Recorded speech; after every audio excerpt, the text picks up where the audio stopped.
Hello there everyone, this is Seb and welcome to Let's Play, well, sort of, Steel Machine on CDI.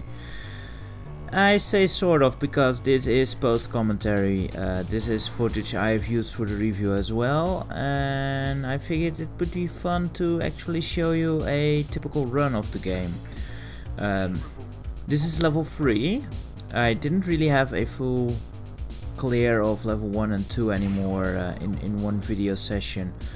Because yeah, it takes a while, and you know, eventually you stop recording every run because they take quite long, honestly. This is a typical run of level 3. Just a spoiler warning, it's gonna fail. But yeah, I didn't have a clear run of that as well anymore. I do have clear runs of level 4, 5 and 6, so I will show those in later videos. But for now I figured, you know, it'd be fun to see how a typical run goes of, well, at least level 3. And if you were gonna ask me, Seb, where is the biggest increase in difficulty, it is definitely in level 3. It is like this brick wall of a curve that you hit into. It is quite nasty. And we will see why as I will die a lot. But yeah, as you saw from the review, there's quite a lot going on screen at once, which is very impressive for CDI, honestly, and that was life number 1. Every level has kind of the same layout. It has just as much power nodes, and it also has this carrier, which I'm fighting right now, which goes back and forth and releases fighters, and you need to clear out all fighters before they might drop an item.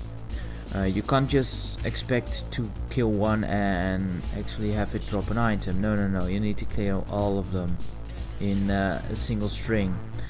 But yeah, you need to kind of get rid of this carrier. If you touch the carrier, instant death. That laser on the front, it's not instant death, but it does pack a punch. So it is a wise thing to get rid of those things as soon as possible, but they take a lot of shots. Here I chose to just ignore it and try to camp this hangar for some missiles.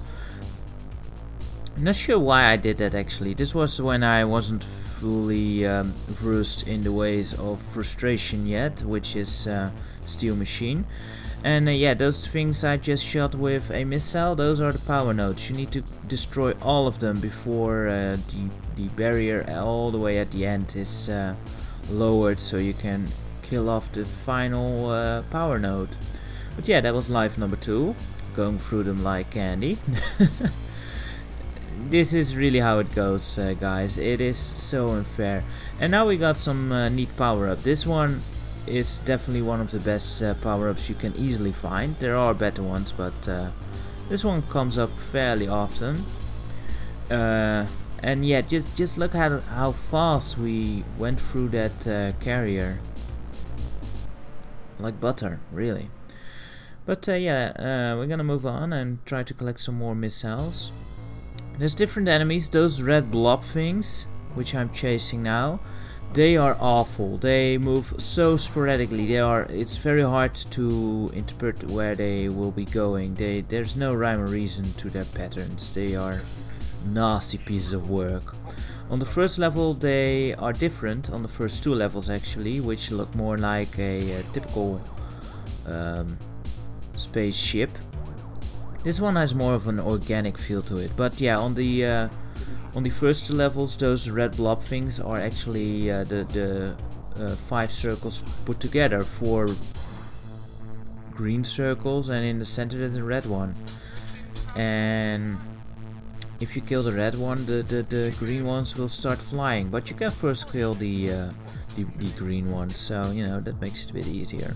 Those white pieces of the core that your bullets don't pass through, instant death, so don't touch it.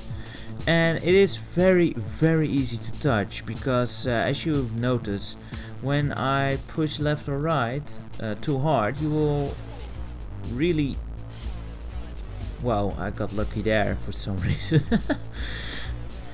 But yeah, you will fling yourself across the screen really far, all the way to the other side, and you will often find there is a wall in the way and you will die. This is mostly unfair when you first play a level and you're not familiar with the layout. You really need to memorize the lay of the land, as it were, or the ship more likely. But yeah, otherwise you are gonna run into some walls. And the first two levels are very mild with walls, but starting at level 3 and it starts getting ridiculous. Although really, honestly, I think level 3 is the level I had most trouble with. Mainly because there is all the hangars where you need to camp out to collect some missiles.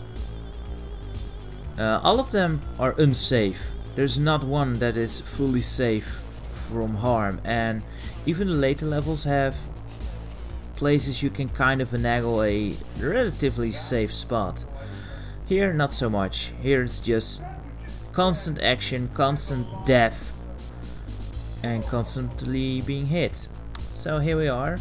Every time you die, of course, you lose your power-ups, which is a shame because they're like night and day on how easy it is to get rid of enemies. Like this pea shooter, it's not gonna do much to that carrier, but luckily we've already got an upgrade here. Almost ran into that wall. That would have been hilarious. This white box, by the way, bullets don't pass through it, but it does not hurt you. You can even blow it up if you shoot it enough times. It's totally pointless. Well, I guess it does give you some points, but you know, in the grand scheme of things, it is pointless. And these zappy things, they are annoying as well, where they will put electricity between the two nodes occasionally. And this is kind of creepy, the eyes. And if you destroy one of those nodes, the other one will fly back, or all over the place. And yeah, each level has 2 carriers, one for each half of the level. I think there are 4 power nodes, and the 5th one, the final one, makes 5. So you need a lot of missiles,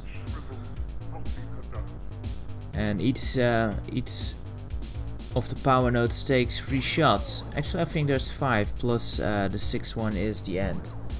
So you need 18 missiles in total. And look at this malarkey. Look at all those walls. And you go in here and you need to push back right away, otherwise death. Well, that's it. Game over, man. That was part 1. Join me next time for a successful run of level 4. Hope you enjoyed this, guys. Take care. Bye bye for now.